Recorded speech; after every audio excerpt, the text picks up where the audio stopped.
करण जौहर से आपको कोई एक वो आए कि मेरी मूवी में आपको आना है। करण जौहर से ऑफर आ जाए कि ऑफर मेरी आए मूवी तो में आपको आना है, हाँ। मैं तुरंत बैग पैक करके निकल लूंगा। ठीक है भाई। गाड़ी स्टार्ट कर। स्वागत है आप सभी का इस पॉडकास्ट सीरीज में। मेरा नाम है स्वाति और आज के जो हमारे गेस्ट हैं वो 3 चीज़ों के लिए फेमस है। सबसे पहले अपनी इंग्लिश पढ़ाने के तरीके के लिए, दूसरा अपनी फिटनेस के लिए और तीसरा अपने गुड लुक्स के लिए। तो इस पॉडकास्ट में जयदीप सर हैं हमारे पहले गेस्ट। तो इसमें हमने उनसे बात करी है लाइफ के ऊपर, उनकी कैसे स्ट्रगल रही, कैसे वो यहाँ तक पहुँचे और क्या क्या उन्होंने प्रॉब्लम्स फेस करी, उनके पेरेंट्स का क्या रोल रहा उनकी लाइफ में। तो ये पॉडकास्ट आप एंड तक देखना एंड एंजॉय। तो thank you so much Jaideep sir for doing this podcast. तो सबसे पहले एक क्वेश्चन जो पूछना चाहती हूँ मैं, जो कि स्टूडेंट्स भी पूछना चाहते हैं कि आप शादी कब कर रहे हो? शादी मुझे ऐसा लगता है कि एक ऐसा डिसीजन है जो हम करते नहीं, होती है बेसिकली अगर मानी जाए। जब आप जबरदस्ती करने जाते हैं चीजों में, कुछ चीजें ऐसी है जिसमें जबरदस्ती चलती नहीं। तो एक ऐसा समय पे मैंने इसको छोड़ा हुआ है कि जब समय आएगा तब कर लेंगे, और भंडारा रखेंगे बच्चों के लिए। ठीक है, लंगर लगेगा। लंगर लगाएंगे। ऐसा कुछ नहीं करेंगे कि जो है सिंपल रख लिया या कुछ सिर्फ अपने फ्रेंड सर्कल आ गया या रिश्तेदार आ गए, क्योंकि बेसिकली अगर देखा जाए तो हमें टीचर्स को बनाने वाले स्टूडेंट्स हैं, तो उनके लिए कुछ करेंगे जब करेंगे। फिलहाल कोई इरादा नहीं है। ठीक है, तो अब मत पूछना वही कि जयदीप सर शादी जो कब कर रहे हैं। शादी वादी का कोई ना हाँ। पूछे भाई, अभी मेरा कोई भी इरादा नहीं है कई सालों तक। ठीक है, अब थोड़ा सा पीछे चलते हैं। ठीक है, कि जब आप पैदा हुए या जब आपका बचपन स्टार्ट हुआ, जो भी आपको याद हो कि किस तरह का एनवायरनमेंट था घर पे कौन कौन था, किससे आप ज्यादा क्लोज थे, थोड़ा सा उसके बारे में बताइए। अगर उस टाइम की बात करें तो ज्वाइंट फैमिली मेरी रही है और अब तक भी है। तो जितना मुझे बचपन याद है तो मेरे पास एक ही पिक है बचपन की। सबसे इंटरेस्टिंग बात यह है कि जब मैं 7 महीने का था, वो एक मेरे पास पिक है जो है फोन में। उसके अलावा अगर मैं देखूं तो दूसरी पिक अगर मैं ढूंढने जाऊं तो आई थिंक मैं 7 या 8 साल का होऊंगा, वो है। और उसके बाद अगर मैं पिक देखूं तो सीधी स्कूल की है, मतलब स्कूल वो भी 10th में जब होता है ना, बोर्ड के एग्जाम्स होते हैं तो फोटो खिंचानी होती है हमें, वो मेरे पास पिक है। तो थोड़ा सा उस टाइम पे ऐसा होता था, ज्यादा पिक्स वगैरह लेते नहीं थे माँ बाप। आजकल में तो ऐसा है कि बच्चा हॉस्पिटल में जब पैदा हो रहा है वहां से लेकर एग्जैक्ट पूरा बन रहा है आजकल। ठीक है, तो वो चीज नहीं थी। तो जितना मुझे बचपन याद है, ज्वाइंट फैमिली थी, इंटरेस्टिंग था, सब मस्त था, अच्छा था। तो ज्वाइंट फैमिली का ये सबसे बड़ा सुख होता है कि बच्चे पल जाते हैं और पता नहीं चलता पाले किसने। अच्छा। और लगाव मेरा बचपन से या अब तक मम्मी से ज्यादा रहा है, माँ से मैं ज्यादा अटैच रहा हूँ। और पापा का रोल, अगर मम्मी का रोल देखें लाइफ में तो उतना था कि पापा डांटते ज्यादा थे। ठीक है, मम्मी थोड़ा प्यार ज्यादा करती थी, कहने का ढंग अच्छा था। तो ज्यादातर बच्चे माँ से ज्यादा कनेक्ट करते हैं। और करियर वाइज अगर देखे तो वो पापा ने ज्यादा हेल्प की है। अगर इमोशनल अटैच जो मैं अपने आप को देखे तो वो माँ से मैं ज्यादा। ओके, दादा दादी भी थे? दादा दादी से है, बट कईयों का दादा दादी से ज्यादा लगाव होता है, बट मेरा दादा और दादी से भी ज्यादा जो लगाव था वो मम्मी से था। ठीक है, फिर सेकंड जो मेरी बड़ी सिस्टर है उससे ज्यादा लगाव था, क्योंकि 10th क्लास तक उन्होंने मुझे जो है पढ़ाया था, वो फिर लगाव ज्यादा था। फिर जब जैसी मैच्योरिटी आई तो वो बड़े भाई से, मैं घर में सबसे छोटा हूँ, तो वो बड़े भाई से फिर मेरा ज्यादा लगाव बना, क्योंकि प्रोफेशनली तौर पे उन्होंने बहुत मदद की, गाइडेंस जब जहां पर चाहिए होती है, तो वो बड़े भाई वाले ने फर्ज निभाना जो होता है वो अच्छा था। स्पॉइल भी किया होगा सबसे, अगर सबसे कहा जाता है कि जो सबसे छोटा बच्चा होता है उसको सबसे ज्यादा प्यार मिलता है, तो ऐसा कुछ था? हाँ, मेरे साथ ऐसा हुआ है कि मुझे छोटा था तो सबसे ज्यादा प्यार मिला और सबसे ज्यादा चीजें आसानी से अवेलेबल हो गई। जैसे जब मैं 11th क्लास में हुआ करता था तो मेरा भाई कॉलेज में हुआ करता था और उसके कपड़े मुझे आने लग गए थे। अच्छा। तो जो उसको कपड़े कॉलेज में मिलते थे, नए कपड़े दिलाते थे घर वाले, वो मैं 11th 12th में कोचिंग पे पहन के जाता था। तो वो बड़ा इंटरेस्टिंग सा होता था कि बाकियों के कंपैरिजन में नए कपड़े हैं। उसको घड़ी मिल गई तो वो मुझे पहले मिल गई टाइम से, जब उसको बाइक मिली तो वो मुझे थोड़ा टाइम से पहले मिल गई। तो वो मुझे बेनिफिट बचपन से अल्टीमेट ये रहा है, जितनी छूट उसको नहीं मिली। ठीक है, घर में क्योंकि पापा मेरे दिल्ली पुलिस में थे तो थोड़ी सी स्ट्रिक्ट थे नेचर में, पार्टीज में जाना, अब जैसे बर्थडे पार्टी किसी दोस्त की है, घूमने जाना, ये सब अलाउड नहीं था, इवन खेलना भी अलाउड नहीं था। अच्छा। ठीक है, तो वो थोड़ा स्ट्रिक्ट माहौल ज्यादा था, पढ़ाई पे ज्यादा फोकस था घर परिवार में, सिर्फ पढ़ाई पे ही सारा का सारा फोकस था। रिलेटिव्स के घर भी कम जाना होता था, बहुत ही रेयर और बहुत ही कम। ऐसा हो गया 4-5 साल में या 7 साल में कहीं रिलेटिव के घर में जा रहा हूँ, ऐसा नहीं है रिलेटिव के घर शादी है तो जाना ही है। तो मम्मी पापा जाते थे, हम नहीं जाते थे।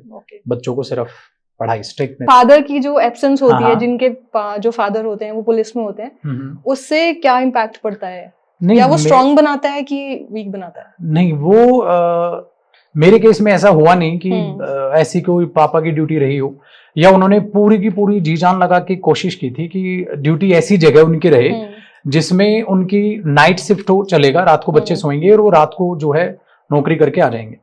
फिर वो दिन में सोते थे, 4-5 घंटे सो लिया, और वो फिर उठ के पढ़ाते थे, क्योंकि जब तक हम स्कूल से आ जाते थे तो वो पढ़ाते थे। तो पापा पहले दिल्ली पुलिस में लगने से पहले वो भी खुद जो है इंग्लिश के टीचर रहे थे। अच्छा। और इंग्लिश जो है वो पापा ने मुझे पढ़ाई थी।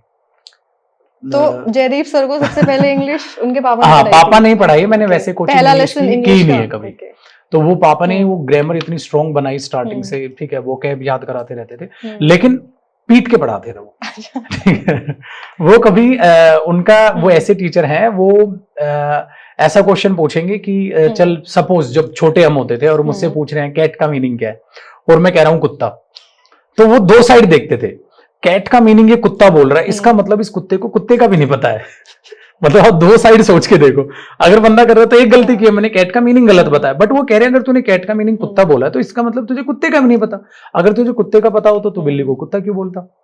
तो वो बड़ा स्ट्रिक्ट नेचर उनका होता था और पीट के पढ़ाते थे, जो उस टाइम पे बड़ा बुरा लगता था। लेकिन आज मैं खुद भी अगर मानूं तो ठीक होती है, पिटाई बहुत जरूरी है, जो आजकल मिस होती जा रही है, जिसकी वजह से बच्चा बोल तो रहा है भयंकर से वो डिप्रेशन, एंजाइटी, ये है वो है, लोनलीनेस लग रहा है, तो वो उस टाइम पे नहीं रहा। तो पापा का साथ रहा, उन्होंने जानबूझ के ड्यूटी अपनी ऐसी रखी कि बच्चों के साथ मैं ज्यादा से ज्यादा समय बिता पाऊं।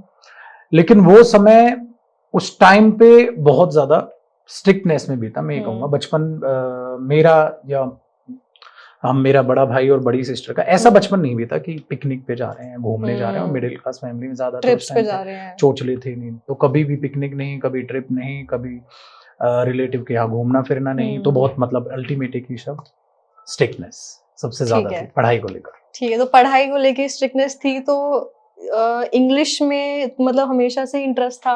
क्योंकि इंग्लिश में पापा की वजह से हो गया। एक्चुअली मेरे पापा का इंग्लिश में बहुत ज्यादा इंटरेस्ट था। ओके। तो मैथ्स तो अच्छा है ही, वो ज्यादातर आप देखोगे अभी भी स्टूडेंट का 80 to 90% का मैथ्स अच्छा ही रहता है, क्योंकि इंडिया में पैदा हुए मैथ्स तो अच्छा हो ही जाता है। और पापा इंग्लिश में ज्यादा इंटरेस्ट थे, क्योंकि वो खुद भी इंग्लिश उस टाइम पे पढ़ाते थे, तो उस वजह से मेरा इंग्लिश में भी ज्यादा इंटरेस्ट बन गया। और थी उनके ऐसे विचार, अगर कहीं भी बाहर भी घूम रहे हैं तो सेंटेंसेस बनवाते रहते थे।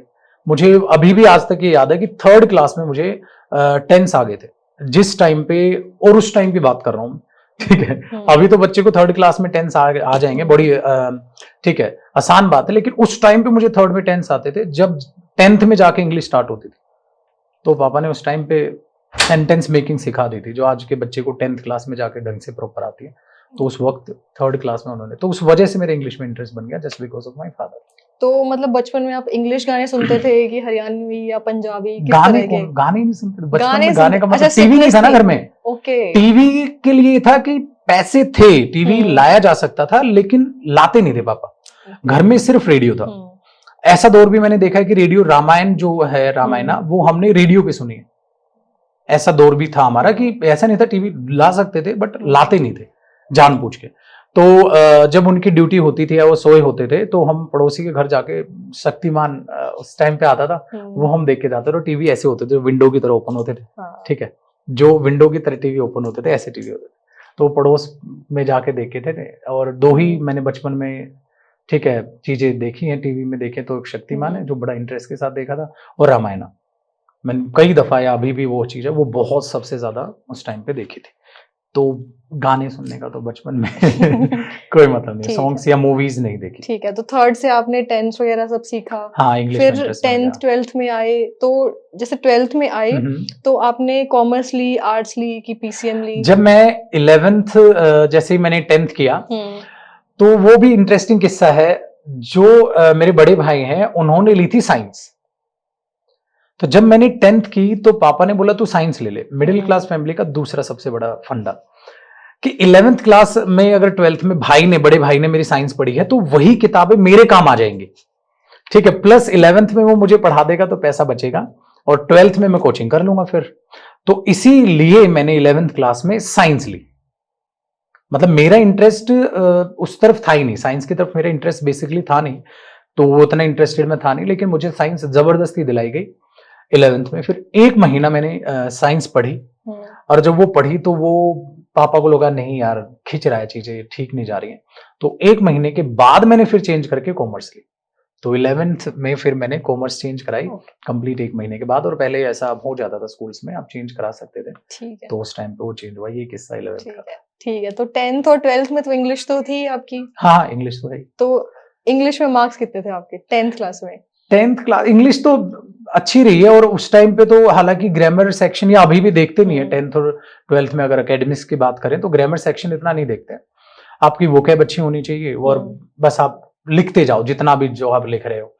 और उस केस में देखे तो करीब 90% प्लस मार्क्स मेरे 10th में रहे होंगे, और 12th में भी मेरे हिसाब से 98 मार्क्स कितने मेरे रहे होंगे। मतलब वही इंग्लिश में लैंग्वेज मानते थे, और मुझे बचपन से पढ़ा दी गई ना, तो उसमें कोई डर रहा ही नहीं।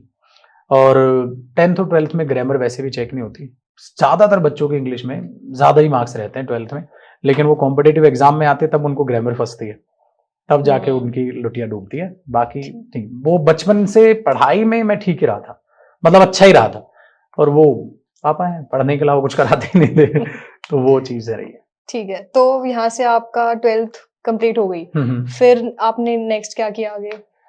12th के बाद कॉलेज सिंपल, ठीक है, बीकॉम ऑनर्स, ओके, ठीक है, मैंने कॉलेज में किया, उसके बाद एमकॉम किया। और टीचिंग मैं स्टार्टिंग से कर ही रहा था।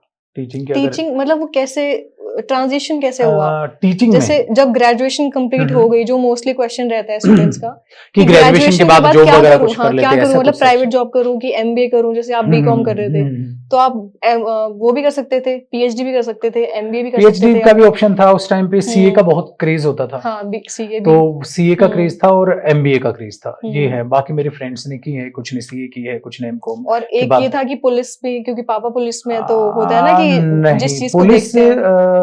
का सेगमेंट ये था, जब पुलिस की ज्वाइनिंग की जो बात आई, उस टाइम तक मैं पढ़ाना स्टार्ट कर दिया। मतलब स्टोरीज चालू होती है जैसे ही कॉलेज में था, मैं पढ़ा, मैं तब से रहा हूँ, जब से मैं करीब लगाओ आप 11th क्लास में था, मैं तब से पढ़ा रहा हूँ। 11th क्लास से छोटे बच्चों को, बेसिकली स्कूल्स के जो बच्चे होते थे, क्योंकि क्या होता है जब आपके मार्क्स अच्छे आते हैं, तो हमारा थोड़ा था, पढ़े लिखे बच्चे थे, अच्छे मार्क्स हम लेते थे, और सिंपल हमारा रहना था, तो पड़ोस में नहीं होता है कि कोई हमारे बच्चों को आप पढ़ा दो टाइप करके। तो वो फिर पढ़ाना हमने चालू किया, ठीक है, अच्छे से सीरियसली शाम के टाइम, जिससे थोड़ा बहुत पैसा आ जाए, एज अ पॉकेट मनी मानो, या थोड़ा सा। मेरी बड़ी सिस्टर ने ये पैटर्न चालू किया था, उन्होंने सबसे पहले पढ़ाना स्टार्ट किया था, तो उनकी वजह से मेरे में इंटरेस्ट आ गया, तो मैंने भी पढ़ाना चालू कर दिया। फिर स्टार्टिंग में पॉकेट मनी आई तो अच्छा लगा। 11th क्लास में आप अपने आप से पैसे कमा रहे हैं। तो पहली सैलरी आपने 11th क्लास में ली थी। कितनी? ये टफ है, शायद 3-4 1200 रुपए बोलेंगे, क्योंकि 3 स्टूडेंट थे शुरू में, और 400 रुपए पर मंथ फीस होती थी, वो 1200 रुपए थी 11वीं क्लास 11th क्लास में 1200, और वो बहुत बड़ा अमाउंट होता था उस टाइम पे, अच्छा खासा अमाउंट होता था, क्योंकि 1200 रुपए, और मैं स्कूल में जाता था। लेकिन वो 1200 रुपए ये नहीं थे कि मेरे पास आते ना, मम्मी के पास होते थे, मम्मी रखती थी वो खजाने में, कि बाद में ले ली, और जो कभी मिलते नहीं थे, जैसे रिश्तेदार भी पैसे देके जाते हैं ना, वो छीन लिए जाते हैं प्यार से, वो मिलते नहीं कभी। तो वो 1200 रुपए मैंने 11th क्लास में कमाए थे। फिर 11th के बाद 12th में हुआ, तो तब से वही स्कूल के बच्चों को तो पढ़ाते रहे 11th के बाद 12th। कॉलेज में हुआ तो फिर आहिस्ता आहिस्ता 11th 12th के स्टूडेंट्स भी पढ़ाना स्टार्ट कर दिया मैंने। कॉलेज फर्स्ट ईयर हुआ, जब कॉलेज के सेकेंड ईयर में हुआ तो बीकॉम ऑनर्स फर्स्ट ईयर को मैंने कॉलेज में पढ़ाना स्टार्ट कर दिया।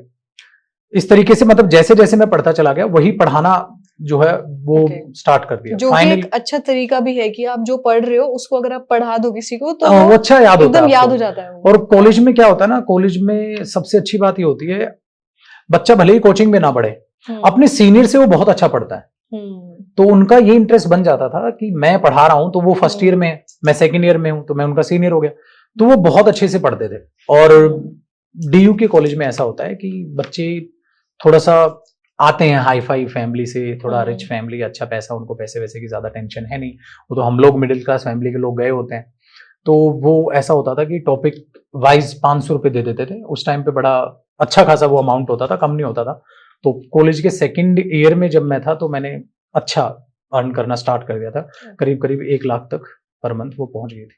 कौन सी क्लास में? Second year, college second year, 1 lakh और रुपीस ये पर मंथ। मीडियम यही था सबको पढ़ाने का? हाँ, सबको पढ़ाने का ओवरऑल, क्योंकि कॉलेज किया और कॉलेज के बाद शाम को फिर पढ़ाना चालू कर दिया। ये सारा का सारा पैटर्न रहता था, मतलब सारी शाम को मैं पढ़ाता रहता था और उसके अलावा कुछ किया नहीं, मतलब पढ़ाया या पढ़ा, पढ़ाया या पढ़ा। तो वहां से पैसा आना स्टार्ट हो गया, क्योंकि पापा दिल्ली पुलिस में है, हम 3 हो गए भाई बहन, ठीक है, और ज्वाइंट फैमिली है, उसमें सिर्फ एक ही बंदा कमाने वाला है। अब एक ही बंदा कमा रहा है और ज्वाइंट फैमिली इतनी डिपेंडेंट है, और दिल्ली से ही मैं हूं, और दिल्ली में परिवार को पालना एक ही सैलरी में, वो थोड़ा सा चुभता है, तो वो उतना कहीं ना कहीं मैनेज करके चलना पड़ता है। बट एजुकेशन के लिए अगर मैं बोलूं तो फिर मैंने फैमिली से नहीं लिया पैसा, अपने बड़े भाई से लिया है। आपने मतलब किस क्लास में? आपने 11th क्लास से। 11th क्लास 11th में मैं पढ़ा तो रहा ही, तो 1200 रुपए आ रहा था, तो जो भी मैं कोचिंग करता था, ठीक है, कोचिंग करता ही था। 11th में सिर्फ मैंने मैथ्स की कोचिंग ली थी, बीकॉम मतलब कॉमर्स में मैथ्स की कोचिंग ली थी और अकाउंट्स की कोचिंग ली थी 11th में, बाकी नहीं। फिर वो 12th में, क्योंकि वो भी फंडा कहीं ना कहीं चलता है, मैथ्स की भी तब ली थी 11th में जब एग्जाम नजदीक हो। अच्छा, ये पैटर्न अभी भी होता है, आप गांव में देखोगे ना, तो 11th में कोचिंग नहीं कराते हैं बच्चे की, वो सोचते हैं 11th तो कर लेगा और 11th के थोड़ा मार्क्स कहीं पूछे जा रहे हैं, बेटा 12th में जैसे ही आएगा तेरी कोचिंग करा देंगे। 12th में होते ही कोचिंग लगती है बच्चे की, जो जो सब्जेक्ट वो मांगेगा उसकी डिमांड चलेगी। तो 12th में आते ही इकोनॉमिक्स की भी कोचिंग स्टार्ट कर दी, अकाउंट्स की भी कोचिंग स्टार्ट कर दी, मैथ्स की भी कोचिंग स्टार्ट कर दी। तो फिर वहां से जो है कोचिंग, इंग्लिश की जरूरत थी नहीं, और एक BST होता था, बिजनेस स्टडीज, उसकी कोचिंग की जरूरत होती नहीं थी 12th में। तो 12th में आके बेसिकली वो कोचिंग, तो 11th सारा पढ़ा के फिर वही बस पैसा कमा लिया जैसे कह सकते हैं। ठीक है, तो पैसा कमाना आपने स्टार्ट कर दिया था 11th 11th से क्लास लेके, से हो गया। तो वहां से गवर्नमेंट एग्जाम्स और फिर वहां से कोचिंग तक कैसे पहुंचे आप? कोचिंग का हो गया कॉलेज की वजह से, क्योंकि जैसे ही अब बच्चे देख रहे होंगे तो पता नहीं होगा, मुखर्जी नगर से अगर आगे थोड़ी सी बात करें तो GTB नगर आता है, जो पूरा दिल्ली यूनिवर्सिटी का एरिया, सारे कॉलेज यही। तो जब मैं यहाँ आया और कॉलेज, DU के बच्चे को, जो DU में है या जो पढ़ा है उनको ये पता होगा, DU के बच्चे को ये नहीं पता होता है कि गवर्नमेंट जॉब का क्या नाम, कि गवर्नमेंट जॉब नाम का भी कोई प्राणी है। वो अब बहुत ज्यादा हाइप हो गई है गवर्नमेंट जॉब, अब तो हर एक को पता है। बट टेक्निकली अपने टाइम की अगर मैं बात करूं तो किसी को भी नहीं पता था गवर्नमेंट जॉब एक्चुअली क्या होती है। DU का बच्चा एक ही चीज की वो भागता था, जैसे कॉमर्स साइड से अगर देखे तो या तो वो CA करने चला जाएगा, या वो MBA करने चला जाएगा, या प्लेसमेंट भी होती है कॉलेज से आप प्लेसमेंट लीजिए, डायरेक्ट आप काम स्टार्ट कर दीजिए अपना ग्रेजुएशन बेस पर। ये 3 सेगमेंट है। लेकिन मेरा था कि मैं पढ़ा रहा था कॉलेज में, मैंने बताया कि सेकंड ईयर में तो फर्स्ट ईयर को पढ़ा रहा हूँ, फाइनल में तो सेकंड ईयर को, ग्रेजुएशन पास की तब भी मैं ग्रेजुएशन को पढ़ा रहा हूँ। तो पहले मैंने बीकॉम ऑनर्स को पढ़ाया, अगर कई आज से 13 साल पहले की बात करें, 12 साल पहले की, टोटल मेरे को 13 साल प्लस 14 साल हो जाएंगे पढ़ाते हुए। तो अगर उस एरिया उसकी बात करें टाइम फेज की, तो करीब 14 साल हो गए पढ़ाते हुए। तो उस टाइम की अगर बात करें कॉलेज टाइम की, तो उस टाइम पे मैं जब पढ़ा रहा था तो वहां इनकम आ रही थी, अच्छी खासी थी। फिर एक दिन मेरा GTB नगर से मुखर्जी नगर जाना हुआ, जैसे नॉर्मल फ्रेंड सर्कल होता है ना, हाँ इत्तेफाक से, कि वहां मुखर्जी नगर हम गए थे बत्रा सिनेमा में मूवी देखने। इत्तेफाक क्या मतलब, मूवी देखने, क्योंकि बत्रा सिनेमा अब बंद हुआ है, पहले उसमें मूवी चलती थी। तो हम मूवी देखने गए थे, मूवी याद नहीं मुझे कौन सी थी, और वहां टिकट होती थी सस्ती, उस टाइम पे 90 या 100 रुपए की टिकट होती थी। तो वीकेंड्स पे, क्योंकि वीकेंड्स पे बाकी PVR वगैरह बाकी में DT सिनेमास होता था, उनमें ज्यादा होती थी। तो हम वहां मूवी देखने गए थे। लेकिन जब मैं बत्रा में हम मूवी देखने गए तो हम बाहर खड़े हुए थे, हमने बोला अंदर शायद शो चल रहा होगा, बट पता चला अंदर शो नहीं चल रहा, अंदर क्लास चल रही है। बत्रा सिनेमा के अंदर क्लास चल रही है, 2,500-3 हजार बच्चा हॉलों में बैठा हुआ है और अंदर क्लास चल रही है। मैं कह रहा हूँ क्लास चल रही है मतलब, ये तो हॉल है तो मूवी दिखाओ ना, क्लास चल रही है का फंडा नहीं समझा। कहते नहीं ऐसे ऐसे फला फला क्लास चल रही है, और क्लास चलती है दोपहर तक, शाम वाला जो सेशन होता है उसमें मूवी चलती है, सुबह क्लास चलती है। मतलब क्लास किस चीज की? फिर पता चला भाई साहब SSC CGL की क्लासेस चलती है, ठीक है, गवर्नमेंट जॉब्स की क्लासेस चलती है। तो वहां से मुझे स्ट्राइक किया कि ये यहाँ पर बड़ा रूप है, कौन सी जॉब है। तो वहां से फिर गवर्नमेंट जॉब का पता चला। उस टाइम पे कौन पढ़ा रहा था वहां पे, ये पता है आपको? नहीं, टीचर याद नहीं है उस टाइम पे कौन पढ़ा रहा था, क्योंकि सिर्फ ये पता चलेगा कि टीचर का तो पता ही नहीं था वहां पे क्या सीन है, टीचर याद नहीं है। बट ये फेज मुझे एग्जैक्टली याद है कि इतनी पब्लिक है। फिर तब मैंने अपने बड़े भाई से पूछा कि ऐसा क्या है, वो भी DU से ही है, उसने फिजिक्स ऑनर्स की है। तो उसने मुझे बताया ऐसे ऐसे है। फिर तो मैंने पूरी की पूरी, क्योंकि थोड़ा सा बिजनेस माइंडेड में हो गया था। वो बिजनेस माइंडेड शब्द तो शायद नेगेटिव होगा, ये कह सकते हैं कि मुझे ऐसा लग रहा था डीयू में मैं पढ़ा रहा हूं, अगर मैं डीयू से हटके इस लाइन में आऊं तो यहां मुझे क्राउड बहुत ज्यादा मिलेगा और बहुत ज्यादा जो है जानेंगे लोग, ज्यादा एक्सपोजर मिलेगा, एक्सपोजर मिलेगा, ये कह सकते हैं आप। तो वहां से फिर मुझे थोड़ा सा वो रफ आइडिया लगा कि चलो फिर इसकी कर लेते हैं प्रिपरेशन और ये चलते हैं। तब तक तो बस वो दिल्ली पुलिस का तो पता ही था, एसआई वगैरह का। तो फर्स्ट टीचिंग एक्सपीरियंस कैसा था आपका? जैसे अभी तो आप अपने स्टूडेंट्स को कॉलेज में पढ़ा रहे थे, बट जब आपने इतने सारे बच्चों को पढ़ाया तो वो फर्स्ट डे का पूरा एक्सपीरियंस बताना है कि आपने एंटर किया है। अच्छा। उस पे पोडियम पे आप पढ़ा रहे हो, और क्या माइंडसेट था, मतलब क्या चल रहा था दिमाग में उस टाइम पे? तो एक्चुअली ये होता था, कई टीचर्स ऐसे होते हैं जो भीड़ को देख के थोड़ा सा घबराते हैं, ठीक है ना, या ऐसे लगेगा उनसे आवाज नहीं निकल रही है। ये मैं होता था, जितना बड़ा बैच, जितने ज्यादा नंबर ऑफ स्टूडेंट होंगे उतना ही मुझे अच्छा लगता था। मेरे साथ बिल्कुल उल्टा रिएक्शन है। आज भी अगर जितने ज्यादा नंबर ऑफ स्टूडेंट होंगे उतनी अच्छी क्लास जाएगी, उतना ही मजा आएगा, इंटरेक्शन ज्यादा होगी, क्योंकि शर्माने वाला पार्ट रहा नहीं। और मेरा क्या, किसी भी डीयू के स्टूडेंट का, जो भी कॉलेज वॉलेज में जा रहे हैं बच्चे, वो शर्माने वाला पार्ट या हेजिटेशन कहो, वो चीज तो रहती है नहीं। तो वो पहली क्लास का एक्सपीरियंस बहुत ही अच्छा था, इंटरेस्टिंग था। और हुआ ये था, जब मैंने स्टार्टिंग में इंग्लिश पढ़ाना चालू किया तो इंग्लिश मीडियम के बैचेस को पढ़ाया था, जिसमें हिंदी यूज नहीं करनी होती थी। तो वो स्टूडेंट्स होते थे, तो इंग्लिश मीडियम के स्टूडेंट्स के लिए मुखर्जी नगर में कोई इंग्लिश का टीचर था ही नहीं। तो वो साउथ के स्टूडेंट्स थे? एग्जैक्टली, वो साउथ से बिलोंग करते थे स्टूडेंट्स। और उन स्टूडेंट्स की एक और खासियत थी, वो डीयू से वो स्टूडेंट्स होते थे जो गवर्नमेंट जॉब की तैयारी करना चाहते हैं, या और प्लस स्टूडेंट्स हो गए साउथ के। अब उन स्टूडेंट्स को हिंदी आती ही नहीं है और उनको इंग्लिश में ही पढ़ाना है। आप इंग्लिश में मैथ्स पढ़ाने जाओगे, इजी पड़ जाएगा, बाकी है।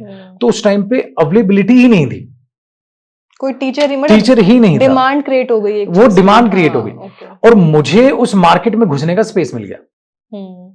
अदरवाइज मैं डायरेक्ट ही जाता, तो मुझे लगा चलो पढ़ाना स्टार्ट करते हैं। और इंग्लिश मीडियम में जब घुसने का मतलब मिला मुझे मौका, तो मैंने पढ़ा इंग्लिश। तो और बेसिकली मेरे साथ इंटरेस्टिंग पॉइंट ये भी था, उस वक्त मुझे पता भी नहीं था कि इंग्लिश मीडियम बैच है। मतलब मुझे बोला ये बैच है और जो है आपको ये डील करना। पहले छोटे छोटे इंस्टीट्यूट्स में पढ़ा है, ठीक है। वो पढ़ाने के बाद का फेज बता रहा हूँ, जब मैंने सोचा कि पढ़ा लेते हैं, ठीक है। तो वो पढ़ाने के छोटे इंस्टीट्यूट्स में पढ़ाया, पहले पूरा एक्सपीरियंस है, 2 साल तक करीब पढ़ाया। फिर मैं एक बड़े इंस्टीट्यूट में गया, तो उन्होंने बोला सर ये बैच है तो आपको लेना है। तो जो मैं छोटे छोटे इंस्टीट्यूट्स में पढ़ाया, वहां भी इंग्लिश मीडियम ही पढ़ाया। फिर वहां जाके मैंने स्टार्ट किया, तो मैंने पढ़ाया। बट इंटरेस्टिंग पॉइंट ये था कि जो इंग्लिश में जब पढ़ाता था, तो इंग्लिश बहुत ज्यादा मैं यूज करता था, हिंदी वर्ड यूज ही नहीं होते टेक्निकली, अगर आप देखेंगे बोलचाल की भाषा में तो यूज हो रहे हैं, वो इंग्लिश मीडियम बैच होते थे। तो मेरे दिमाग में ये था कि सारे ही बैचेस इंग्लिश मीडियम होते हैं, जो मैं इंग्लिश पढ़ा रहा हूं तो इंग्लिश में ही पढ़ाई जाएगी, हिंदी में तो पढ़ाई नहीं जाएगी। मेरे माइंड में ऐसा होता था, और इंग्लिश मीडियम स्कूल से मैं रहा हूं, और पापा ने भी जो पढ़ाया वो इंग्लिश में ही पढ़ाया, और इंग्लिश है तो इंग्लिश में ही पढ़ाएंगे, तो इंग्लिश में ही मैंने पढ़ाया। ठीक है, बच्चों का अच्छा रिस्पॉन्स आ गया, मजा आ गया बच्चों को, क्योंकि था ही ना और कोई टीचर। वो फेज तो मुझे बाद में पता चला कि ये इंग्लिश मीडियम बैच है, क्योंकि जब शेड्यूल लिख के आता था, तो जब वो शेड्यूल आया तो ब्रैकेट में उन्होंने लिखा इंग्लिश मीडियम। तो मैंने शेड्यूल वाले से पूछा इंग्लिश मीडियम मतलब? कहता सर इंग्लिश मीडियम बैच है। मैंने बोला इंग्लिश मीडियम बैच है मतलब? कहता सर इसमें जीएस भी इंग्लिश में पढ़ाएंगे। तो तब भी मेरे दिमाग में था, मतलब इंग्लिश तो इंग्लिश में पढ़ाएंगे, चाहे वो हिंदी मीडियम बैच हो चाहे वो इंग्लिश मीडियम बैच हो, और जीएस वो हिंदी इंग्लिश मीडियम वाला सेक्शन जो है, हाँ चलो वो तो सबको समझ आता है हिंदी इंग्लिश, लेकिन इंग्लिश भी हिंदी मीडियम से पढ़ानी है। वो बड़ा इंटरेस्टिंग पॉइंट था, ठीक है, एक्सप्लेन करना भी मेरे लिए बड़ा इंटरेस्टिंग है उसको। तो फिर जब मुझे पहला बैच मिला, जिसको पता नहीं हिंदी मीडियम बैच बोलेंगे, उसमें जब मैं क्लास लेने गया, पहली क्लास जब मैंने ली, तो पहली क्लास में बच्चे ज्यादातर शर्माए होते हैं, वो कुछ बोलते नहीं, क्वेश्चन वोश्चन पूछते नहीं। मैंने पूरी क्लास ले ली और मैंने इंग्लिश में ही ली। जब इंग्लिश में पूरी क्लास ले ली और मैंने लास्ट में होता है ना, नॉर्मल तौर पे हिंदी यूज कर लेते हैं, बताओ किसी को डाउट आउट तो नहीं बच्चे? तो उन्होंने बोला सर आप तो इंग्लिश में ही पढ़ा रहे हो। देखने मैंने बोला भाई इंग्लिश है तो इंग्लिश में पढ़ाऊंगा। कहता सर नहीं, इंग्लिश में ही लिखवा दिया आपने सब कुछ, हिंदी में तो लिखवाओ। बोला हिंदी में लिखवाओ का मतलब? कहते नहीं सर इंग्लिश है बट हिंदी में तो लिखवाओ। वो बड़ा इंटरेस्टिंग। फिर मैंने मार्केट की किताब देखी कि एक्चुअल मुद्दा क्या है, तो वहां से आंखें खुली कि इंग्लिश को हिंदी में एक्सप्लेन किया हुआ। जो कि बड़ा खतरनाक है, और वहीं से रूल का इजाद हुआ है। वो जो रूल वगैरह वाले फंडे चलते हैं वो इजाद ता, वैसे, ते, ती, वो जो हाँ, ता है, ते है, ती है। तो ये तागड़धा वाला काम बड़ा इंटरेस्टिंग था। था, थे, थी, होगा, गा, गे, गी। मैंने आज तक ऐसा कभी टेंस पढ़ा ही नहीं, और ना अभी भी अपने बच्चों को पढ़ाता हूँ। तो बड़ा इंटरेस्टिंग फेज लगा मुझे। लगा ये तो यार मतलब मुद्दा ही अलग है, ऐसे कौन इंग्लिश पढ़ाता है भाई। तो मुझे लगा ये ताते थी क्या। अब भाई टेंस को एक्सप्लेन करना, आप एक्सप्लेन करो, टाइम को एक्सप्लेन करो। वो बड़ा इंटरेस्टिंग फेज था। तो वहां से वो बड़ा पॉजिटिव पॉइंट मेरे लिए रहा, क्योंकि बाकी टीचर्स अपना कर रहे थे, ताते थे, मैंने कॉन्सेप्चुअल पढ़ाना चालू किया। तो वो नाम इतनी जल्दी बनता चला गया मार्केट में कि एक टीचर आया अलग पढ़ा रहा है, वो एक टीचर आया अलग पढ़ा रहा है। तो मैंने हिंदी तो लिखवाई, लेकिन वो ऐसी हिंदी लिखवाई जैसे हम बोलचाल में अभी मैं आपसे बात कर रहा हूँ, और जैसे मैं टेक्स्ट को एक्सप्लेन करूंगा ऐसे ही लिखवाऊंगा, वैसे ही मैं लिखवाते चला गया। ये बात होगी आई थिंक 2014 की बातें कर रहा हूँ मैं आपसे, 2014-15, हाँ 2014 की बातें कर रहा हूँ। ठीक। तो पहले आपने इंग्लिश मीडियम को पढ़ाया इंग्लिश में, फिर बाद में जब आपको हिंदी बैच मिला तो उसमें हरियाणा के बच्चे भी होंगे। तो एक जो हरियाणा का क्राउड ज्यादा होता है ना, जो एक सुनने को हरियाणा का क्राउड एक जो चीज सुनने को मिलती है वो ये है कि हरियाणा के जो बच्चे होते हैं उनको हैंडल करना मतलब बच्चों का काम नहीं है, बच्चों का काम नहीं है। तो जब बहुत सारे बच्चे आ गए थे 2000-3000, तो उनको आपने कैसे पढ़ाया? क्योंकि होते हैं वो बोलते भी ऐसे हैं मास्टर मास्टर करके कि सर समझ नहीं आया। नहीं, हरियाणा के स्टूडेंट्स को टैकल करना मेरे लिए बड़ा आसान था, क्योंकि मैं भले ही दिल्ली से हूँ, ठीक है, या मतलब पापा की फैमिली मेरी दिल्ली से, लेकिन जो मेरी मम्मा है वो सोनीपत हरियाणा से है। तो मम्मी तो जानती हरियाणवी, तो परफेक्ट है, तो मैं भी जानता हूँ हरियाणवी। बोलना वो सिर्फ कम हो गया, लेकिन जोरमल अगर मुझसे कोई हरियाणवी में बात कर रहा है तो कोई बड़ी बात नहीं, आराम से समझ आती है। हरियाणवी बोल भी लेता हूँ, तो वो भी कुछ बोल के दिखाओ। हरियाणवी ऐसे तो नहीं बोल पाएगा, वो हो जाता है घर पे कुछ एक शब्द जो हम नॉर्मल तरीके से यूज करते हैं वो बोल लेते हैं। कुछ भी रिसेंटली अभी जो अभी कल ही आपने जो कुछ बोला हो कल ही जो कुछ, जैसे हम बोलते हैं नॉर्मल गिर जाएगा, मैं शायद कल बोल रहा हूँ पड़ जाएगा, ऐसा कुछ होता है। हाँ, तो नॉर्मल हरियाणवी बोल देते हैं, ऐसा कुछ नहीं है। तो हरियाणवी बोलना या हरियाणवी और नॉर्मल शुद्ध हिंदी बोले या उसमें कोई फर्क तो है नहीं, ठीक है। बस हरियाणा स्टूडेंट्स का अगर आप देखोगे तो सबसे पॉजिटिव वाइब एक यही है, उसमें बुरा ना माने कोई भी। शहर का बच्चा कभी भी प्रॉब्लम आएगी ना, या टीचर पे हो या दोस्तों पे हो, कम मदद करेगा।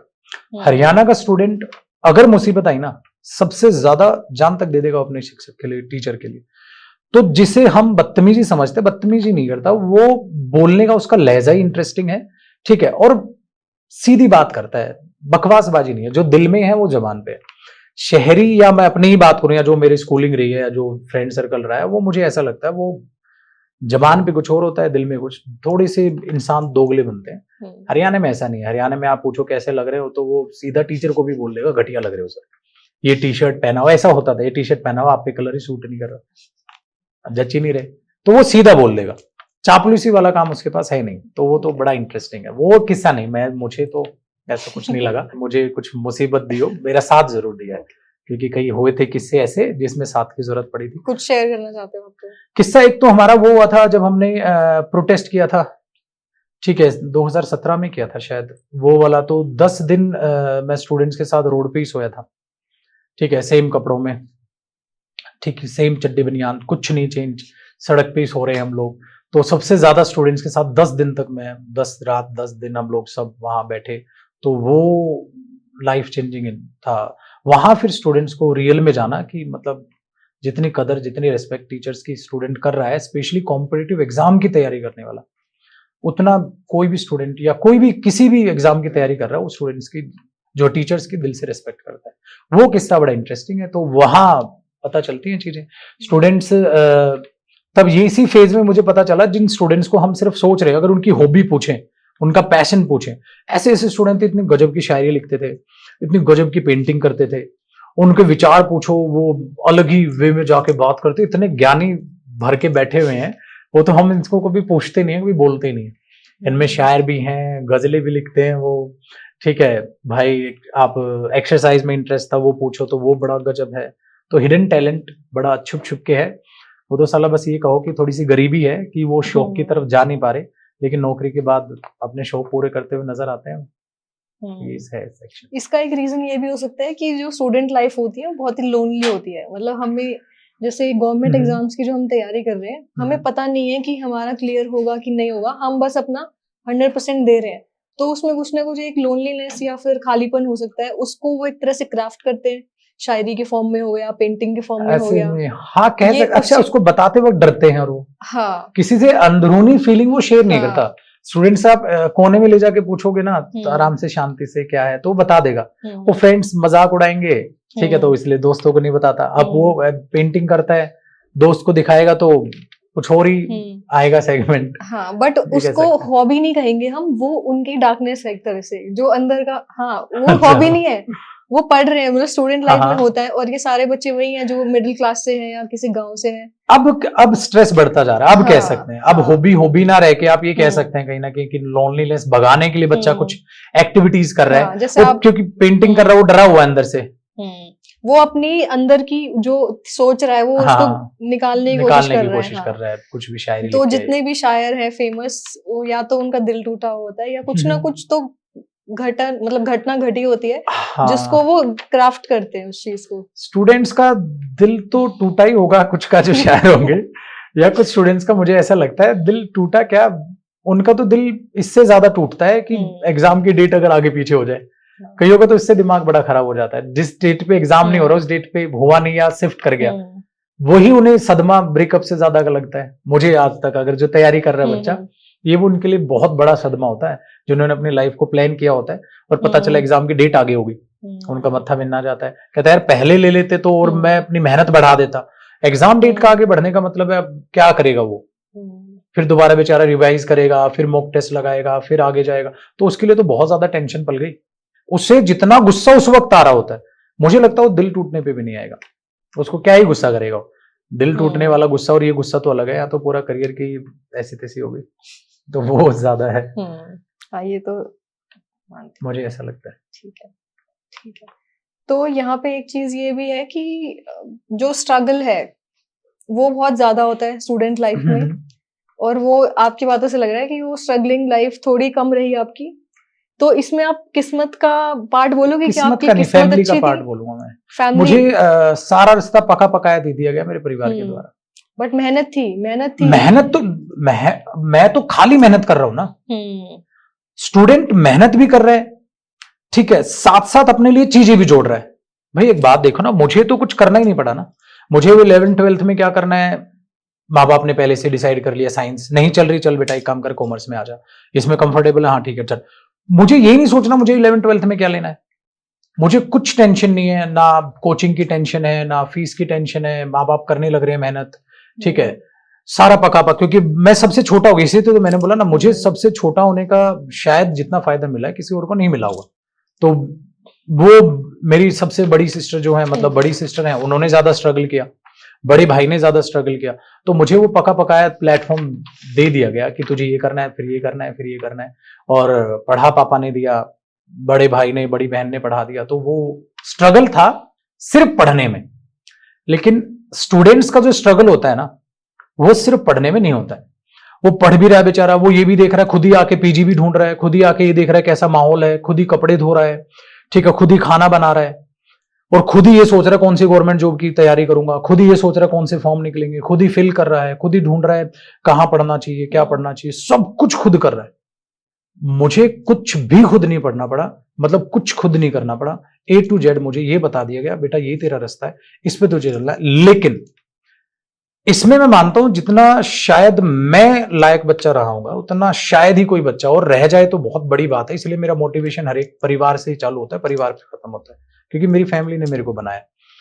तो मैं इतना आज्ञाकारी था कि बोल दिया ना तो फिर फालतू की भसड़ नहीं पालनी है, ऐसा करना है ठीक है ऐसा कर लो। वो नहीं है कि ये कर लूं क्या, ये कर लूं, वो चोचला नहीं है, पापा ये भी तो कर सकता हूं, नहीं है, वो दूसरा क्वेश्चन ही नहीं है। जैसे मैंने जब SI सब इंस्पेक्टर का एग्जाम निकाला तो पापा ने कहा कि नहीं बेटा अभी तू ना टीचिंग में अच्छा कर रहा है, अभी जॉब ज्वाइन मत कर। या जब मैंने सोचा चलो जॉब छोड़ देते हैं, चलो ठीक है तुझे जो करने का है वो कर ले, तू ऐसा करना है ऐसा नहीं। या पापा ने कह रखे हैं कि चलो नहीं बेटा अभी SI ज्वाइन मत कर, कुछ और कर। तो मेरा ये क्वेश्चन नहीं है पापा कर लूं क्या, कर लूं क्या, तो वो चीज नहीं है। तो वो फैमिली पे मैंने कभी डाउट नहीं किया, वो कह रहे हैं तो ठीक कह रहे होंगे और वो अच्छा ही कह रहे होंगे, और डेफिनेटली वो अच्छा ही कह रहे हैं। क्योंकि वो बैकग्राउंड है, वो भी अच्छे खासे पढ़े लिखे थे, तो भाई बहन ने प्लेटफॉर्म तैयार करके दे दिया, मैं सिर्फ पढ़ाता चला गया। कोचिंग भाई अब मैंने स्टूडेंट्स को पढ़ाना मेरी सिस्टर की वजह से चालू किया।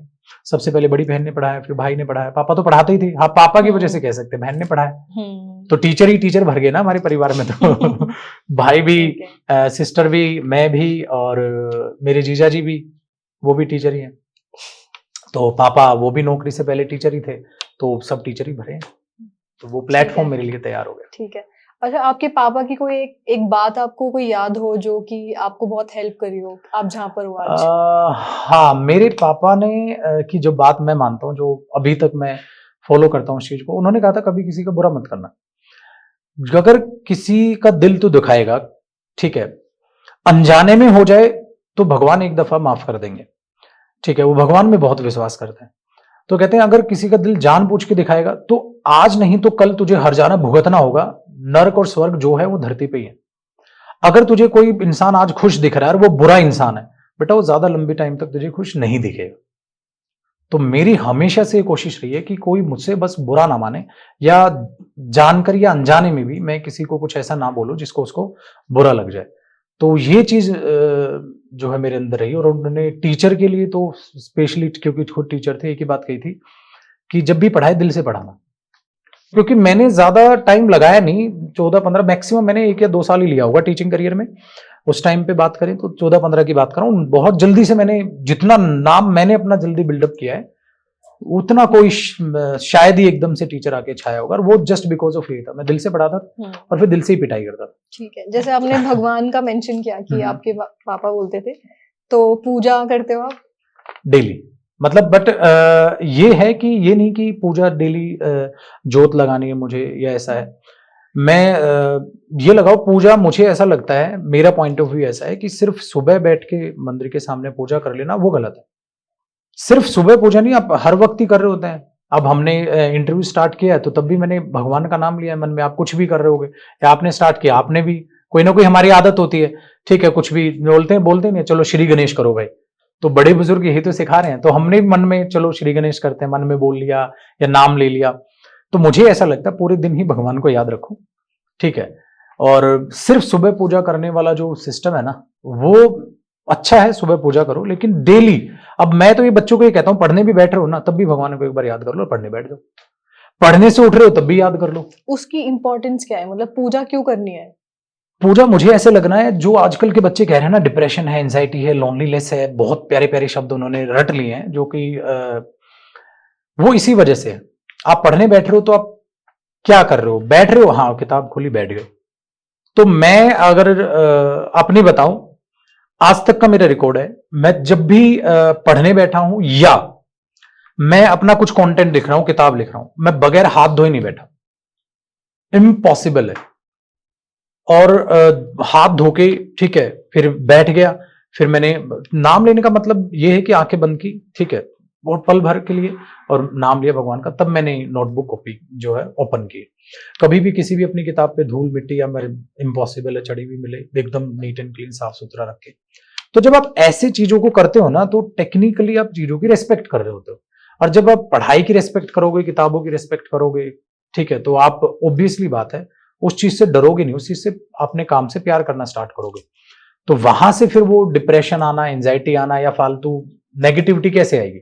इंडिया में डिप्रेशन और ये सारे के सारे शब्द तब चालू हुए जब लोग प्रैक्टिकल होना थोड़ा ज्यादा स्टार्ट कर दिया लोगों ने। फिलहाल आज के पॉइंट पे देखो, बहुत ज्यादा प्रैक्टिकल हो गए, बहुत एक्सट्रीम लेवल पे प्रैक्टिकल। और जितना ज्यादा प्रैक्टिकल बनते जाओगे, उतना ही जल्दी आप डिप्रेशन के शिकार होते जाओगे। जितना चीजों को लाइटली लोगे, रेस्पेक्ट करनी स्टार्ट करोगे, ठीक है, उतना ही ज्यादा आप बेहतरीन कर पाओगे। और ये वही है चीजें, मतलब मैं बेसिकली इसको मान के चलता हूँ। इसमें एक आप ये बोलोगे कि जो गेमिंग का एक बूम आ गया है कि बच्चे बाहर बैठ के भी गेम खेल रहे होते हैं, तो उसकी वजह से भी है कि वो बस गेम ही खेल रहे हैं, और जो एक स्पिरिचुअल वर्ल्ड है या फिर पूजा करना और ये सब, वो उसकी कमी हो गई है। मतलब जो न्यू जनरेशन है उसमें नहीं, देखो इन चीजों की पूजा कमी है। अभी पता है टेक्निकली गेम्स खेलना है, अभी का जो स्टूडेंट है या बच्चा है वो फास्ट हो गया है, क्योंकि टेक्नोलॉजी ने इंसान को इतना फास्ट कर दिया, जो चीज चाहिए यूं चाहिए, ठीक है।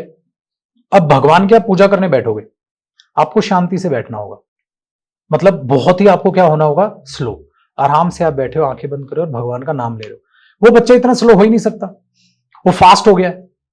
अब वो जब भगवान का नाम ले रहा है और पूजा करने बैठा है, उसको एंजाइटी तब हो रही है, क्योंकि वो चीजों में इतना ढला है, गेम खेल रहा है, ये कर रहा है, वो कर रहा है, इतनी चीजें में इन्वॉल्व है वो।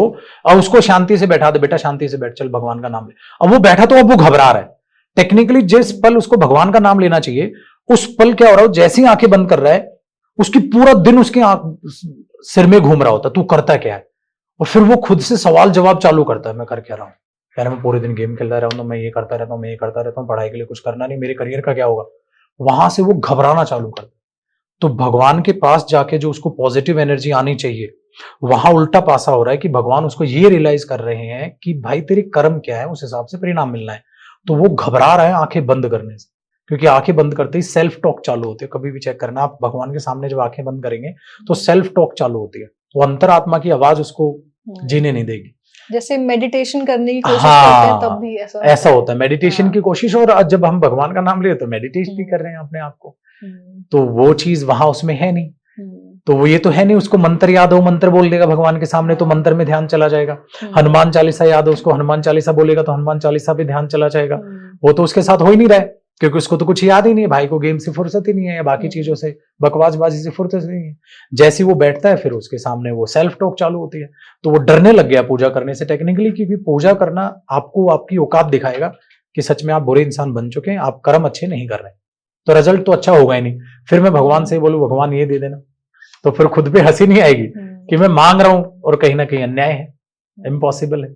आप टेक्निकली देखें तो वो है सच। तो आजकल मुझे ये लग रहा है घबराहट का रीजन। जैसे आपने कहा कि आजकल बच्चे फास्ट हो गए हैं, तो जैसे आप फिटनेस को बहुत प्रमोट करते हो, मेंटली फिजिकली फिट तो हम हो गए, एक्सरसाइज करके हमने जंपिंग वगैरह सब कर लिया, मेंटली फिट कैसे हो सकते हैं? वो इसके अलावा भी कोई और रीजन है, जैसे पूजा नहीं कर रहे हैं, उसके अलावा क्या मेंटली फिट कैसे हो सकता है? मैं मानता हूं वैलिड पॉइंट है। देखो फिजिकल हेल्थ अच्छी होनी चाहिए, लेकिन मेंटल हेल्थ उससे ज्यादा आपको ध्यान देने की जरूरत है।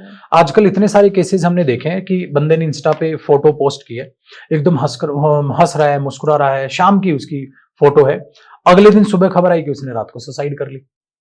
मतलब ये सोशल मीडिया का ऐसा जमाना है कि उसमें जो लोग हंस रहे हैं, मुस्कुरा रहे हैं, फिजिकल अपीयरेंस आप जो देख रहे हो, वो मेंटली कितना टूट चुका है, हम अंदाजा ही नहीं लगा सकते उस इंसान का। ठीक है, कई बार ऐसा देखा गया भी। तो मुझे ऐसा लगता है कि अगर मेंटली आपको स्ट्रांग होना है तो आपसे खुद से बातें करना आपको स्टार्ट करना हो, जो मैं करता हूं। मैं खुद से बहुत बातें करता हूं, बोल के भी। जैसे अब मैं ड्राइव करके अगर घर जा रहा हूं, तो मैं ड्राइव करके अगर घर जा रहा हूं, मैंने आज तक गाड़ी 30 या 40 स्पीड में चलाता हूं, बहुत स्लो धीरे धीरे गाड़ी चलाता हूं। 15 मिनट अगर मुझे लग रही है घर जाने में, तो मुझे आधा घंटा पौना घंटा लग जाता है। वो मेरा सेल्फ टॉक का टाइम होता है, खुद से ही सोच रहा होता हूं ठीक है अच्छा कर रहा हूं।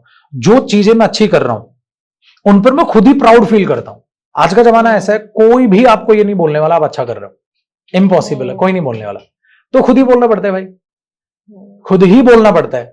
अब वो खुद ही के लिए बोलोगे तो कुछ लोग बोलेंगे यार तू तो खुद की ही तारीफ कर रहा है, तो भाई वो तू भी नहीं करेगा ना कोई और करेगा, कौन तारीफ कर लेगा? चाहे तुम कुछ भी अचीव कर लो, आप नंबर 1 की रेस में तो उसका अंत ही नहीं है, नंबर 1 आपसे कोई ना कोई ऊपर रहेगा ही। तो तुम खुद का कंपैरिजन खुद से ही करते रहो। अच्छा कर रहे हो तो अच्छा कर रहे हो, एक्सरसाइज कर रहे हो, आपने ज्यादा वेट उठा लिया तो खुद ही अप्रिशिएट करो खुद को, पढ़ रहे हो ज्यादा पढ़ लिया खुद ही अप्रिशिएट करो। तो अगर आपने खुद को खुद ही अप्रिशिएट करना नहीं सीखा तो दुनिया तो ऐसी तैसी कर देगी। मेंटल हेल्थ किसी भी तरीके से आप अपनी सही नहीं रख सकते। 2-4 वीडियोस देख के कुछ पल पॉजिटिव फील कर लोगे, अच्छा फील कर लोगे, लेकिन टेक्निकली सोचोगे तो इम्पॉसिबल है, नहीं कर पाओगे। तो सेल्फ टॉक करो, और सेल्फ टॉक के जरिए जो जो अच्छे काम कर रहे हो उसके लिए खुद को प्रेज करो। जो जो गलत कर रहे हो, ठीक है, जैसे डाइटिंग करने का सोचा नहीं कर पा रहे हो, पढ़ने का सोचा नहीं पढ़ पा रहे हो, नेगेटिव पॉइंट्स हो गए, तो नेगेटिव पॉइंट से खुद को फिर खुद ही डांट लो। लेकिन खुद को नीचा दिखाने की नजरों में कोशिश अपनी खुद की मत करो, खुद को डांटो, नहीं भाई कल से करूंगा, एक्सेप्ट करके चीज मैं नहीं कर पाता लेकिन मैं करूंगा, फिर उसको आप लेकर चलो, तो वो बड़ा अच्छा पॉइंट रहता है। ठीक है, जैसे स्टैंड अप कॉमेडियन है बसी, उन्होंने भी एक अपने टॉक में बोला था कि आज वो सक्सेसफुल हो गए हैं, बट वो क्योंकि नेगेटिव सेल्फ टॉक करते थे पहले, मतलब वो अपने ही दुश्मन हो गए खुद। तो जब आज वो सक्सेसफुल हो गए हैं ना, तो वो उस चीज को कंप्लीटली एंजॉय नहीं कर पा रहे हैं, क्योंकि वो आज भी वो चीज रह गई है। अच्छा, तो वो दिल में अपने आप को मतलब इतना ज्यादा नेगेटिव आपने अपने आप को बोल दिया। तो बेसिकली वो ये कह रहे थे कि आप अपने दोस्त बन के ही रहो, अपने दुश्मन बन के मत रहो। जब आपको सक्सेस मिलेगी ना, तो वो आपको, आप एंजॉय नहीं कर पाओगे उस चीज को, क्योंकि दिल में डर है, आदत हो चुकी है, आदत ये हो चला चुकी गया है। तो हाँ, हाँ, ये चला ओके, गया तो हाँ। नहीं, वो डर मैंने नहीं पाला, इसलिए मैंने कहा अपने आप को प्रेज करो, खुद ही पीठ थपथपानी पड़ेगी, और नेगेटिव टॉक पे अपने आप को नीचा मत दिखाओ, ये देखो हाँ मेरे नेचर है बट मैं करूंगा, अच्छा वो है अभी टाइम पे है, क्योंकि नेगेटिव तो कभी सोचना नहीं चाहिए, और नेगेटिव सोचते हैं लोग, बट अगर मैं बोलूं तो मैं नहीं सोचता, मैं ऐसा भी नहीं सोचता फ्यूचर ये होगा फ्यूचर होगा, नहीं, इसलिए मैंने कोई इंश्योरेंस नहीं कराया हुआ अपना, मेरा कोई लाइफ इंश्योरेंस नहीं है, मेरा कोई हेल्थ इंश्योरेंस नहीं है। अब इसमें कोई कितना भी कोई ज्ञान बांट दे, ये तो करना चाहिए तो नहीं करना चाहिए, मैं नहीं करता। मुझे ऐसा मानता है मानना है कि मैं इवन टैक्स सेविंग के लिए भी नहीं करता, टैक्स बचता है आपका, सीए भी बोलता है सर आप ये इंश्योरेंस फलाना करा लो, हेल्थ इंश्योरेंस करा लो, लाइफ इंश्योरेंस करा लो, आपका टैक्स बचेगा, टैक्स बचेगा। अच्छा भगवान ना करे आपको कुछ हो जाता, आप ना रहे, तो इंश्योरेंस बेचने वाला तुरंत बेचता है आपको कि आपके परिवार के काम आ जाए। मैंने बोला भाई मैं इतना कमा रहा हूं और इतना मैं, यकीन है मुझे, मैं कमा लिया मैंने कि जितनी मेरे परिवार को मेरी सपोर्ट की जरूरत है वो 100% उनको मिलने वाली है, लेकिन मैं हेल्थ इंश्योरेंस कराए, क्यों नेगेटिव सोचोगे आप? एक पल नेगेटिव सोच दो, आपको बंदा एक इंश्योरेंस लेने आप मार्केट में चले जाओ, शाम तक 10 इंश्योरेंस बेच देंगे आपको। आज गाड़ी का इंश्योरेंस कराओ, गाड़ी की चाबी तक का भी इंश्योरेंस होने लग गया अब, आप ये देख के चलो, मतलब जितना आप डरोगे ना वो डर उतना ही ज्यादा आपको बेचते चले जाएंगे। आजकल किस चीज का इंश्योरेंस नहीं है, हर चीज का इंश्योरेंस, A to Z, आप चाहे कुछ भी कर रहे हो। अब सिंगर अपना जो है या कोई प्लेयर है वो अपना फुटबॉल प्लेयर है तो वो पैर का भी इंश्योरेंस करा रहा है। हाँ, एक कोई टेस्ट एक्सपर्ट है, उन्होंने हाँ, उन्होंने अपनी जीप का ही हाँ इंश्योरेंस कराया हुआ है, बहुत सारे हैं, काम ही है। लिप्स का इंश्योरेंस चल रहा है, नोज का चल रहा है, फेस का चल रहा है, हेल्थ का चल रहा है। एक इंश्योरेंस जो नहीं आया वो है रिलेशनशिप का, कि ये छोड़ के नहीं आया मुझे। हाँ, बस रिलेशनशिप का इंश्योरेंस नहीं हो रहा है, ठीक है, वो भी बहुत जल्दी करने लग जाएंगे, कोई ना होना चाहिए, नहीं कि ये डर नहीं होना चाहिए ना कि ये बट फिर चला गया तो फिर वो रिश्ते ही क्या जो बंध के रहे हैं साथ। हाँ, ये इंश्योरेंस के डर में रिश्तों को तो नहीं बांध सकते ना। ये तो भाई आपकी सारी अच्छी अच्छी बातें हो गई। अब कुछ ऐसी बात बताओ जो मतलब कोई बुरी एडिक्शन आपको लगी हो किसी भी चीज की, बुरी जो आपने एडिक्शन अब सही कर लिया है, वो बताओ। बुरी लत, गुस्सा, गुस्सा लत में लो, या नेगेटिव पॉइंट अगर बोलूं तो मैं पहले गुस्सा बहुत करता था, और मैंने खुद ही स्टूडेंट्स को मतलब अपने बोल के चला था यार गुस्सा मुझे ज्यादा आ रहा है, तो वो गुस्सा बहुत मैं करता था, और गुस्सा करने के बाद रिग्रेट बहुत ज्यादा होता है।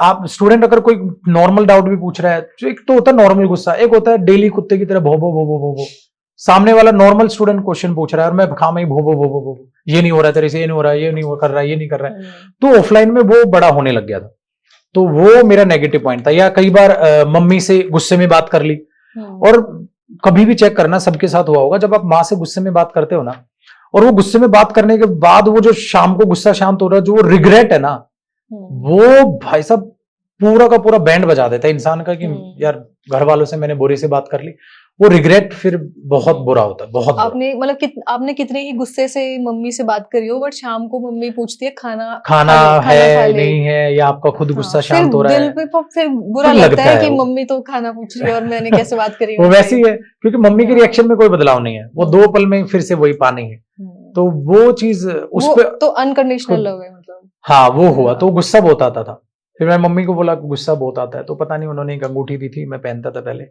उसमें व्हाइट स्टोन लगा हुआ था, कहते इससे गुस्सा शांत होता है, वो पहने कुछ हुआ तो नहीं भाई तो गुस्सा शांत ऐसा हुआ नहीं, ठीक है। फिर मैंने बोला मम्मी ऐसा तो कोई फर्क पड़ नहीं रहा है, ठीक है, तो फिर वही था, खुद ही बैठ के सोचा, होते हैं कई चीजें कि यार क्यों ही मतलब करना है, या कई बार होता है खुद से एक आवाज आती है कि नहीं अब बस, तो फिर अब उस पे काम करना चालू किया हुआ है मैंने पिछले 5 साल से, पिछले कोरोना। लास्ट गुस्सा कब आया था?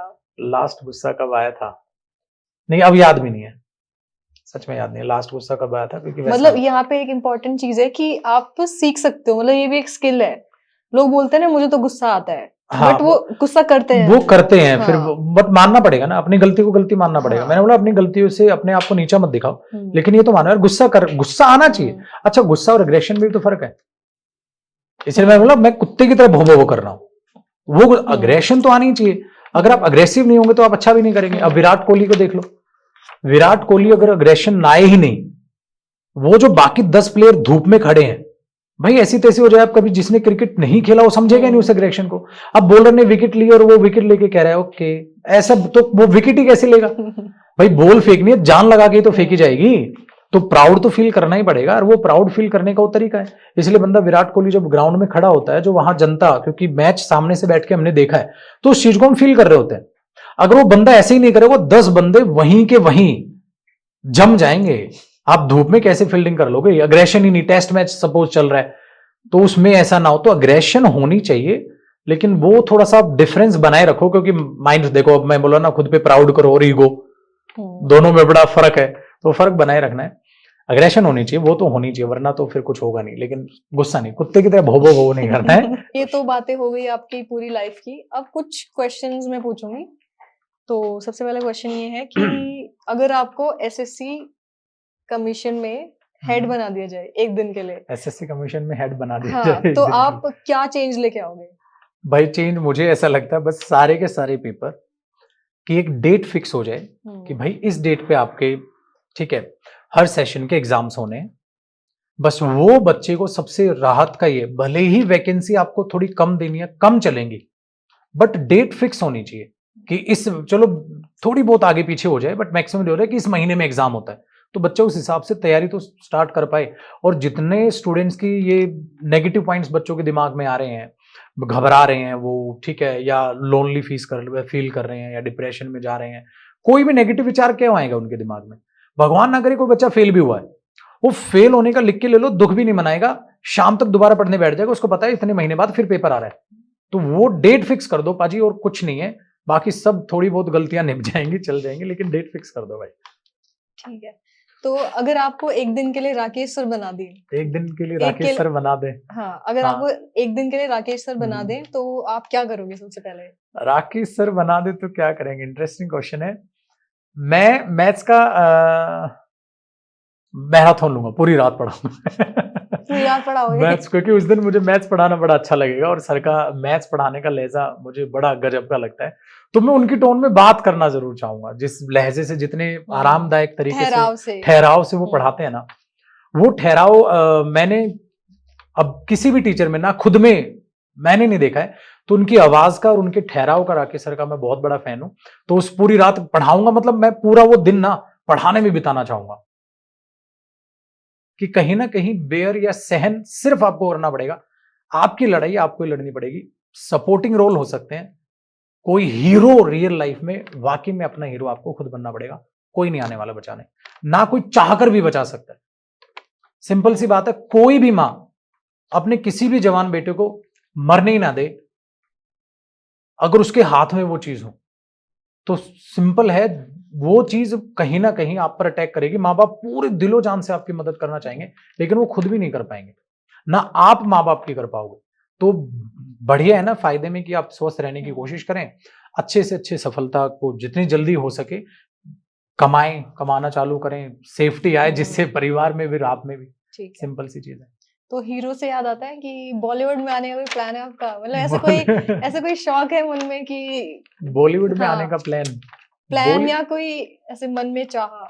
नहीं, मन में कोई चाह नहीं है। जैसे लोग बोलते हैं, बहुत मैंने कमेंट्स पढ़े थे कि सर आपको तो हीरो बनना चाहिए। सर को हीरो होना चाहिए, वो उनका प्यार है। और जैसे अपनी माँ होती है ना, माँ को अपना बेटा हीरो ही लगता है, ऐसे स्टूडेंट्स को अपना टीचर हीरो ही लगता है।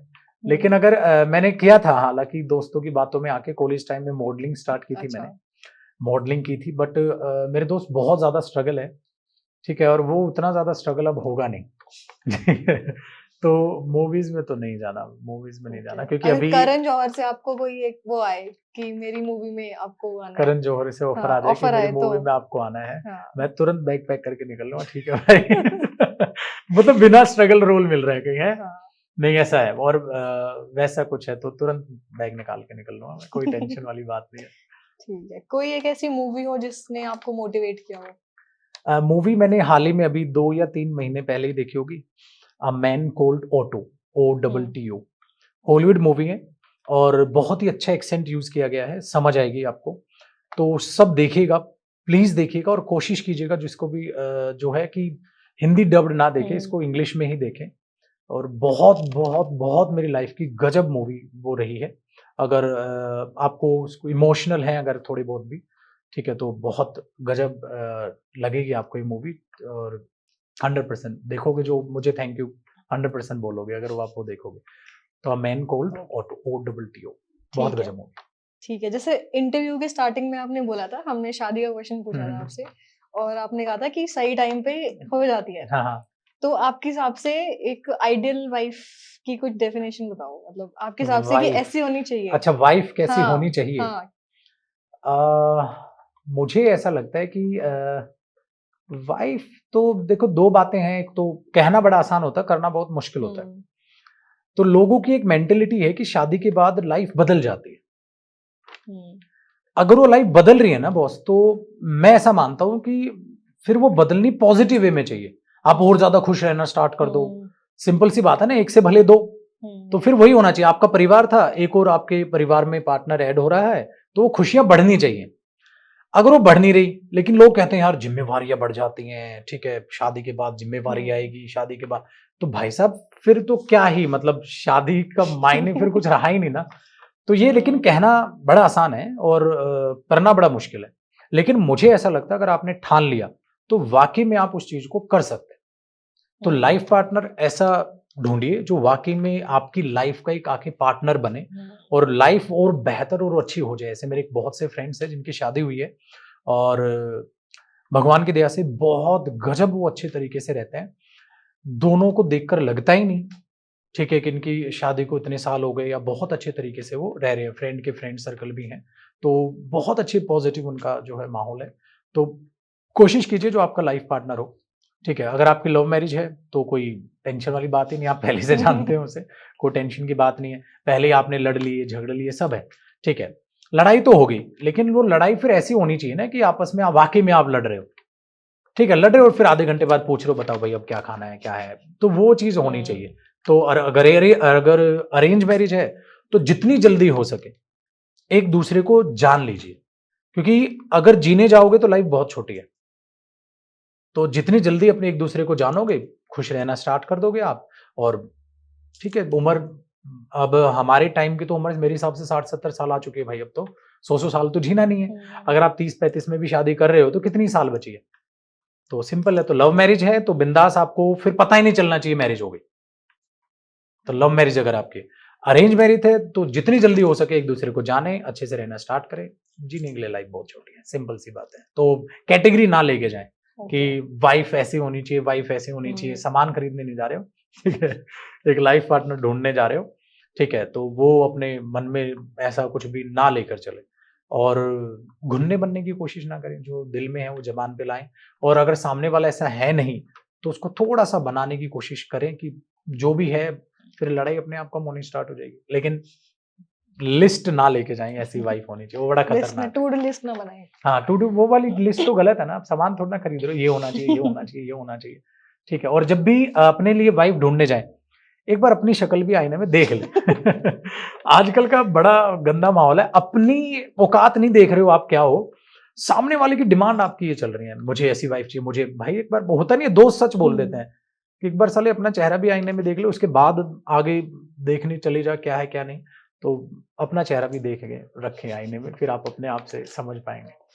ठीक है। जैसे यहाँ पे आपने लुक्स पे बोला। हम्म। तो आपके हिसाब से सुंदर कौन होता है? मतलब अगर कोई सुंदर है, तो वो सुंदर क्यों है? सुंदर हर वो व्यक्ति जिसका नेचर अच्छा है, मैं नेचर मानता हूँ। हुँ, अगर उसका नेचर अच्छा है तो वो सुंदर व्यक्ति है। ओके। तो नेचर मैटर करता है। आप इमोशनली अगर किसी के साथ अटैच हैं, वो कोई भी है, तो नेचर मैटर करता है। जो गवर्नमेंट एग्ज़ाम्स होते हैं, उनको क्रैक करने का सही तरीका क्या है? गवर्नमेंट एग्जाम को सबसे बढ़िया तरीका है क्रैक करने का कि आप एक्सपेरिमेंट ना करो खुद में, कुछ भी कोई एक्सपेरिमेंट नहीं करना है, क्योंकि सारे के सारे टीचर्स इतनी मेहनत करने लग रहे हैं और इतनी मिनिमम सी कोर्स फी पे आप कोचिंग कर सकते हैं। तो कोचिंग करो, सब्जेक्ट वाइज टीचर की सलाह मानो, आराम से आपका पेपर निकल जाना है। आपने पूरा अच्छे से सिलेबस कंप्लीट किया, मॉक टेस्ट लगे, मॉक टेस्ट में मार्क्स आने पहले तो आपको स्टार्ट हो जाएंगे, फिर फाइनल एग्जाम आना, एग्जाम दो, जाके नौकरी ले लो। बच्चा पता नहीं क्यों ज्यादा खामा चीज मुश्किल नहीं है, बट मुश्किल बनानी है पागल को। मतलब आज इतना चीजें एडवांस हो गई है, घर घर में ऑनलाइन के जरिए क्लासेस चलने लग रही हैं, फिर भी पता नहीं अलग ही स्वैग में जिंदगी जिए जा रहा है। कैसे तैयारी करूं क्या? अरे भाई टीचर है तो सही, पढ़ा रहा है, चुपचाप आप अच्छे टीचर को फॉलो करो। 0 से लेकर 100% तक पूरा का पूरा आपको वहां तक छोड़ने जा रहा है, ठीक है। मॉक टेस्ट लगाओगे, नंबर आ जाएंगे, पेपर देने जाओगे, नंबर आ जाएंगे, सिलेक्शन हो जाएगा। हर टीचर बहुत बेहतरीन तरीके से पढ़ा के आपको आगे भेज रहा है, तो आपको जरूरत है क्या है। पर पता नहीं उसने खामखा, होता है ना कईयों की जिंदगी आसान चल रही होती है तो उनको थोड़ी मुश्किल बनाने में मजा आता है, तो खामखा क्यों मुश्किल बनाते हैं। खामखा वीडियोस देखेंगे यूट्यूब पर, प्लस स्ट्रेटजी कैसे बनाएं, फिर ये सुनेंगे मैथ्स की स्ट्रेटजी कैसे बनाएं, इंग्लिश को कैसे पढ़े, तो टीचर बता तो रहा है भाई, लेकिन वो नहीं है, उसको फालतू का टाइम पास करना है वीडियोस पे एक्स्ट्रा एक्स्ट्रा। आप एक वीडियो डाल दो मात्र हफ्ते की तैयारी में सीरियल तो कैसे करेक्ट करे, बच्चा क्लिक करेगा उसमें, जबकि उसको पता है इम्पॉसिबल है, बट टाइम पास करना है। तो जो चीज आसान दिखती है उस पर क्लिक करके भाग लेता है। टीचर के पास आता है, सर कैसे निकालूं, हर टीचर एक ही जवाब देगा, बेटा मेहनत लगेगी, पढ़ाई लगेगी, कोर्स लगेगा, रिवीजन करना होगा, मॉक टेस्ट देने होंगे, प्रैक्टिस करनी होगी, पेपर देना होगा। कहता है यार ऐसा मत बोलो, तो मुश्किल वाला रास्ता होगा। कहता है रास्ता तो हाल ही यही है। कहता है बेटा ऐसा मत बोलो ना, मुझे कुछ ऐसा बोलो, कुछ नहीं है, बस एक ही महीने में तैयारी हो जाएगी। नहीं वो आजकल तो ना 30 सेकंड में बताओ, 30 एक सेकंड में, महीने हाँ वो 30 एक सेकंड महीने की रील में बताओ। बता दो हाँ। गवर्नमेंट जॉब कैसे निकालें। तो वो बकवासबाजी तो है नहीं, तो ये सब बकवासबाजी है, बोलने वाली बातें। जिन बच्चों को पेपर निकालना होता है उनको पता है ये प्रोसेस है, जिसमें आपको 6-7 महीने जम के, बहुत जम के पढ़ना है। अगर आपको सीजीएल वगैरह निकालना है तो 6-7 महीने जम के कोचिंग, जम के, टाइम भी नहीं मिलेगा आपको, ठीक है, दिन के आराम से आपके 8-10 घंटे आराम से जा रहे होंगे, और जम के तैयारी करके पेपर तो सिलेक्शन लो, नौकरी जाओ, खत्म, इजी। ठीक है, एक क्वेश्चन और है कि रिलेशनशिप तैयारी के दौरान जो रिलेशनशिप में आ जाते हैं बच्चे, बातें अच्छा। करने लग जाते हैं, तो भाई वो उस पे कुछ बोलो। देखो मेरे हिसाब से ये लगता है, या तो आप रिलेशनशिप में तैयारी करने से पहले से हो, तो फिर आपके लिए सवाल ये पैदा होता है कि रिलेशनशिप मैनेज कैसे करें कि आप अपने जो है पार्टनर को भी टाइम दे पाओ और आप पढ़ाई भी कर पाओ, तो मैनेज करो। अगर आप ये कर रहे हो कि नहीं सर एक काम करता हूँ, मैं रिलेशनशिप में हूँ, मैं वो तोड़ के और पढ़ाई करने लग जाता हूँ, तो बेटा फिर तो तू लाइफ लॉन्ग तोड़ता ही फिरेगा सब चीज।